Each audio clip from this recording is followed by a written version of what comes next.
50 billion, as well as non-bank financial companies designated as systemic by the Financial Stability Oversight Council to prepare resolution plans or living wills to demonstrate how they would be resolved in rapid and orderly manner under the bankruptcy code in the event of material financial distress or failure, and Title II of the Act providing the FDIC with backup authority to place a failing SIFI, including a bank or non-bank holding financial company deemed to pose a risk to the financial system into an FDIC receivership should an orderly resolution under the bankruptcy code not be possible.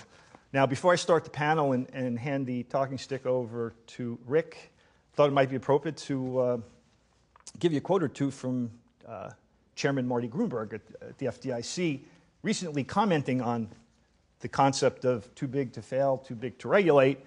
He said, broadly speaking, prior to the recent crisis, the major national authorities here and abroad did not envision that these large systemically important financial institutions could fail, and thus little thought was devoted to their resolution.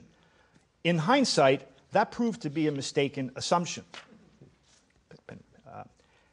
And in retrospect, the major countries of the world were unprepared for the challenge they faced. When failing, these global SIFIs required not only a forceful national response, but also cross-border communication and cooperation among home and host country regulators.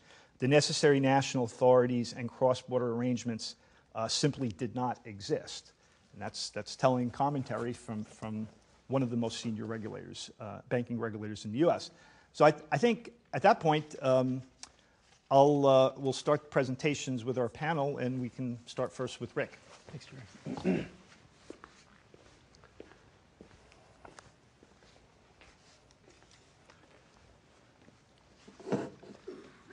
Good morning, everyone, and it's a pleasure to be here this morning. And I'd like to thank the Sea Leaf, John Buckman, Art Wilmarth, and the GW Law community for the invitation to participate today.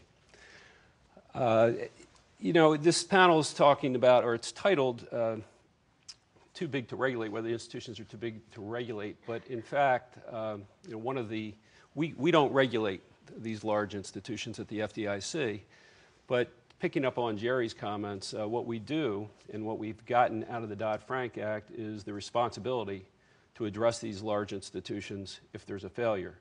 So I'm going to focus my remarks this morning on the development of FDIC's strategy under Dodd-Frank for the resolution of these large systemically important financial institutions, including the progress we've made on the international front in terms of cooperation, which has been a very important factor and really is critical to getting these things done.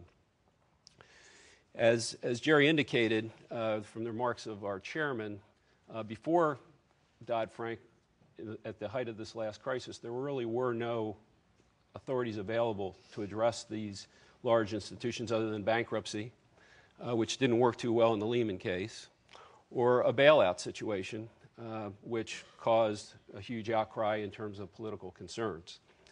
And so Dodd-Frank was enacted to address these critical gaps and was signed in July of 2010 and provided significant new authorities to the FDIC and other U.S. regulators to effectively plan and manage for the failure of SIFIs.